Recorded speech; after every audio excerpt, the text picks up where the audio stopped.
penjelasan tentang tugas biofarmaseutika. Perkenalkan, nama saya Anissa Ramadhani Siregar dengan NIM 2448201057 dengan dosen pengampu Budina Mayasari, S.Farm, M.Farm, APT. Di sini saya akan menjelaskan tentang menyusun 5 contoh sediaan secara oral transdermal paru-paru nasal rektal yang mengalami proses biofarmaseutika berupa nama generik, nama paten, efek terapeutik, efek samping, dosis indikasi, dan sistem penyimpanan. Sebelum masuk ke pembahasan, biofarmaseutika itu ialah ilmu yang mempelajari hubungan antara bentuk sediaan obat dengan proses absorpsi obat di dalam tubuh sehingga dapat menghasilkan efek terapi yang kita inginkan. Nah, masuklah yang pertama, yaitu sediaan oral. Pengertian sediaan oral adalah obat yang diberikan melalui mulut dan ditelan, kemudian diserap melalui saluran pencernaan. Contoh obatnya yaitu dengan nama generik paracetamol, sedangkan nama patennya adalah Panadol. Efek terapeutiknya untuk menurunkan demam dan meredakan nyeri. Efek sampingnya seperti mual, muntah, dan ruam pada kulit. Dosis yang diberikan 500 mg 3-4 kali sehari untuk orang yang dewasa. Indikasi demam, sakit kepala, sakit gigi, dan nyeri ringan hingga sedang. Penyimpanannya disimpan pada suhu di bawah 30 derajat Celcius dan terhindar dari kelembapan. Proses biofarmaseutikanya, obat itu ditelan, larut dalam secara cerna, diserap ke dalam darah, kemudian didistribusikan ke jaringan tubuh untuk memberikan efek terapi. Kemudian yang kedua, sediaan transdermal. Pengertian sediaan transdermal adalah obat yang diberikan melalui kulit menggunakan plester atau patch yang diserap secara perlahan ke dalam aliran darah. Contoh obatnya, nama generiknya yaitu nikotin. Nama patennya nicotinell patch. Efek terapeutiknya untuk membantu mengurangi keinginan pada merokok. Efek sampingnya pada iritasi kulit, pusing, dan gangguan tidur. Dosis yang diberikan 7-21 mg per hari sesuai kebutuhan si pasien. Indikasinya terapi penghentian kebiasaan merokok. Penyimpanannya disimpan pada suhu ruang dan terhindar dari panas berlebihan. Proses biofarmaseutikanya, obat dilepaskan dari patch, menembus lapisan kulit, masuk ke aliran darah, lalu memberikan efek secara perlahan. Kemudian masuklah kita ke yang ketiga, yaitu sediaan pada paru-paru atau inhalasi.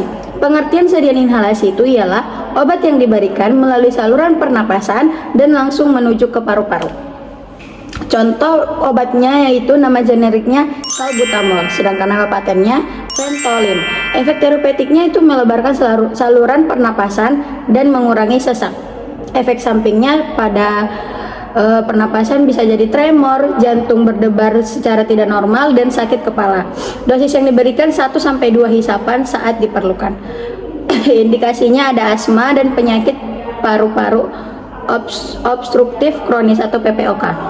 Penyimpanannya disimpan pada suhu di bawah 30 derajat Celcius dan dijauhkan dari sinar matahari langsung.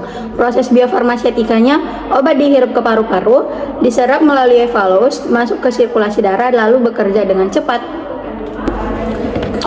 Lalu masuklah kita yang keempat, yaitu sediaan pada nasal. Pengertiannya, sediaan nasal adalah obat yang diberikan melalui hidung dalam bentukan semprotan atau tetes. Contoh obatnya pada nama generik oxymetazoline, sedangkan nama patennya Iliodin. Efek terapeutiknya itu mengurangi pembengkakan pada mukosa hidung sehingga melegakan pernapasan.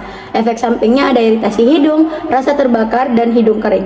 Dosis yang diberikan 1-2 semprotan pada masing-masing lubang hidung 2 kali sehari ya. Indikasinya hidung tersumbat akibat flu atau alergi. Penyimpanannya disimpan pada suhu ruang dan terlindung dari sinar matahari langsung. Proses biofarmaseutikanya, obat diserap melalui mukosa hidung dan bekerja secara lokal maupun sistematik. Masuklah kita yang kelima, yaitu sediaan pada rektal.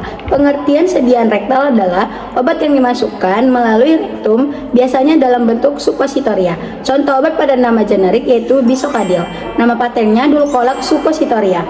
Efek terapeutiknya yaitu merangsang pergerakan usus untuk mengatasi sembelit. Efek sampingnya kram perut, diare, dan rasa tidak nyaman pada rektum. Dosis yang diberikan yaitu 10 mg sekali sehari. Indikasi konstitusinya atau sembelit. Penyimpanan disimpan pada suhu di bawah 25 derajat Celcius agar suppositorianya tidak meleleh. Proses biofarmaseutikanya, obat larut di rektum diserap oleh pembuluh darah rektal kemudian memberikan efek terapi. Nah, sekian dari penjelasan saya akan membahas tentang kesimpulannya. Dari pembahasan tersebut dapat disimpulkan bahwa sediaan oral, transdermal, inhalasi nasal, dan rektal memiliki jalur pemberian yang berbeda-beda. Tetapi semuanya mengalami proses biofarmaseutika yang meliputi pelepasan obat, absorpsi, distribusi, metabolisme, dan ekskresi. Pemilihan rute pemberian obat yang tepat sangat penting untuk mencapai efek terapi yang optimal dan meminimalkan efek samping. Terima kasih telah menyimak video saya. Semoga bermanfaat. Jangan lupa untuk terus belajar dan sampai jumpa pada pembahasan berikutnya. See you!